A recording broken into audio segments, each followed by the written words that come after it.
আজকে আপনাদেরকে এমন একটা চিত্র দেখাইতেছি, এই যে দেখেন, যেটা এক সময় আমরা শৈশবে আমাদের চোখে পড়তো, যে এই ভ্যান গাড়ি, মাইক, এগুলো দিয়ে আইসক্রিম বিক্রি করতো। আজকে হঠাৎ আমার চোখে পড়ছে, এটা প্রত্যন্ত একটা এলাকা, জামালপুর মাদারগঞ্জ উপজেলার একেবারে শেষ মাথা বগুড়ার দিকে। এই জায়গায় আমি একটা প্রোগ্রামে আসছি, আসার পরে এই চিত্রটা আমার চোখে পড়লো। তো আমি ভাবলাম যে এই চিত্রটা আমি আপনাদেরকে দেখাবো না, এটা তো হইতে পারে না, কারণ এটা তো শৈশবের স্মৃতি, এখন তো নাই, চাইলেও এই চিত্রগুলো আমরা পাই না। তো এই জন্যই আমরা এই চিত্রটা আপনাদেরকে দেখাইতেছি, এবং সবাই আমরা কিন্তু সেই আগের দিনের নারিকেলে যে আইসক্রিমটা আমরা খাইতাম, সেই জিনিসটা এখন আপনাদের সামনে তুলে ধরতেছে এবং আমরাও খাইতেছি। বেশ মজা। আসলে এই চিত্রগুলা বা এই শৈশবের স্মৃতিগুলো এখন আর নাই, এখন আর আমরা দেখতে পারি না।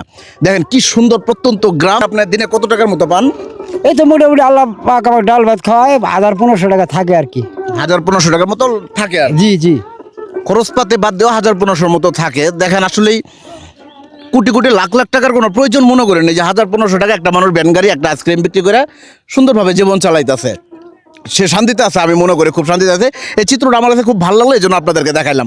ভিডিওটা ভালো লাগলো অবশ্যই বেশি বেশি শেয়ার করে দেবেন, সেই সাথে পেজটা ফলো করে সঙ্গে থাকবেন। সবাই ভালো থাকবেন, সুস্থ থাকবেন। আসসালামু আলাইকুম।